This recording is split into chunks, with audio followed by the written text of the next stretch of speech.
Against all odds, Donald Trump kind of told the truth a little bit briefly about one topic. You see, the Washington Post came out with an article stating that according to 3 aides to Donald Trump, people in his inner sphere of advisors, he was planning to only actually put tariffs on, quote, certain sectors deemed critical to national or economic security. The idea being there, and this is, I understand why they would consider this breaking news.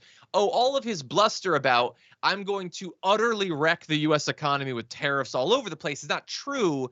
He's only going to do it in a more limited fashion.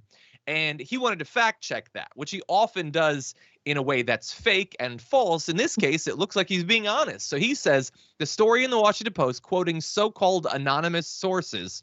They're not so-called anonymous. They are anonymous. You literally don't know who they are. That's how that works. They would be so-called if it was inaccurate. Anyway, which don't exist, incorrectly states that my tariff policy will be pared back. That is wrong. The Washington Post knows it's wrong. It's just another example of fake news. It's not, though. It might not be accurate, but they are seemingly accurately citing people in your orbit. That's how reporting actually works.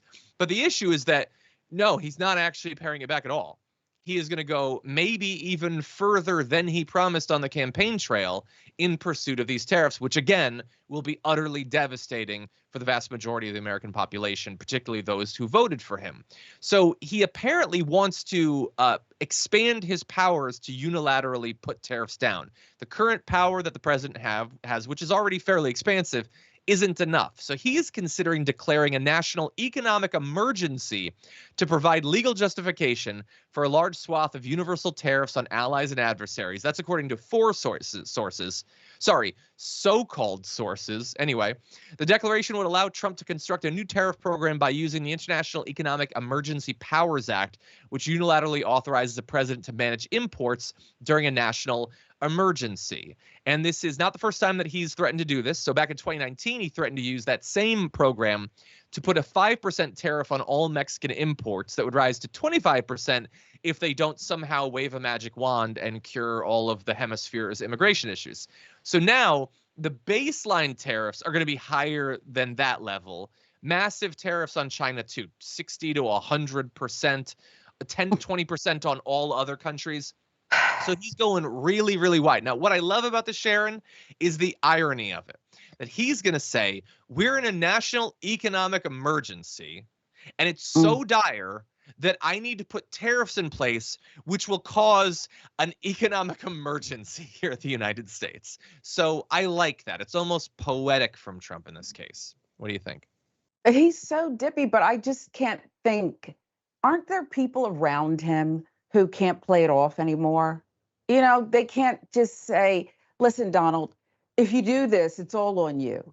You've ruined what's left of the American economy, which is still the envy of the world, and we won't be able to right the ship. Like, they may not be able to get this thing back if he's allowed to go through with this.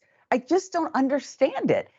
Again, University of Pennsylvania, Wharton School of Business. I have real concerns as to whether he actually graduated.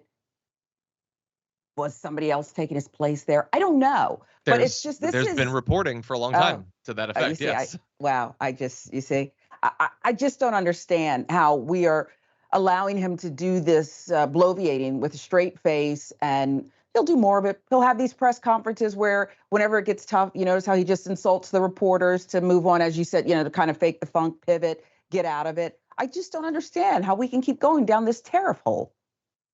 I know there have been so many people, like MAGA people, like conservative business CEOs being like, dude, this is insane. What are you talking about? Abort. But he's going to do it. So look, I've been predicting he's going to be an utter failure. He's already said, yeah, that thing about lowering prices, that's really difficult, actually. Who knows if that can be done? It won't be done. The prices are, in fact, going to go up. And many MAGA people will convince themselves that it's better to have higher prices as long as it's Trump that made them higher. But far more people, independents, are going to see this and they'll be like, we gambled on Trump because it was too difficult economically. He's an utter failure.